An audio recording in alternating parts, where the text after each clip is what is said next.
Hello guys, now we're at our return policy. So you probably will end up having different return policies with time. At the moment you only need one. The main thing with your return policy, before you set this up, you need to know what source you're using, and you need to know what their return policy is. Okay? Because as a dropshipper, all that you end up doing is just mirroring the return policy of your source.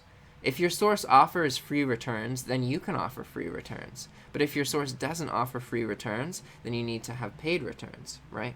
So I would set this up with, just make some kind of name like standard dropshipping return policy. See? Simple. And then you want to set it as the default.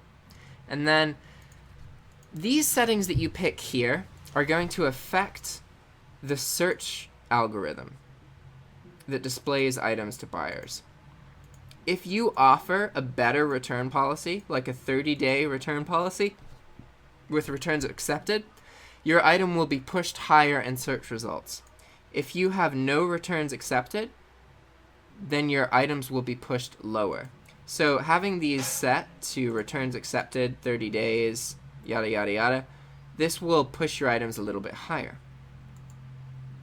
And keep in mind that eBay has a guarantee. So even if you have no return policies picked, if the buyer claims that the item is not as described, you have to honor their return.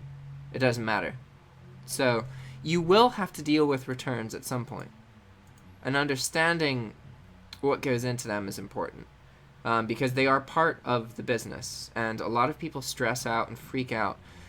You're going to have to expect between 5 and 15% of your items will be returned. The closer to 5, that's a much better return rate. I think mine's like 9, something like that. So, is there anything else that's relevant to you guys? Okay, you can charge a restocking fee if you want, right? So you can say, hey, when you do return an item, we're going to charge you 20% of the item's value because you're sending it back to us. The thing is, most of the time buyers do not admit fault. And they're always going to claim that you did something wrong, so they're not going to have to pay the restocking fee anyway, but every now and then it's going to happen. Just don't expect it to be a regular, recurring kind of thing, right? So because I use Walmart, and Walmart has free returns, what I do is I do a 30-day returns accepted, money back, shipping paid by seller, no restocking fee. And the reason I pick seller is because it's free return, so I'm not affected by that. And then that's going to get shown in your listings, and people will buy from you because you offer free returns, right? Alright guys, that's all that we need to know about setting up our return policy. I'll see you in the next video where we set up our shipping policy. Ciao!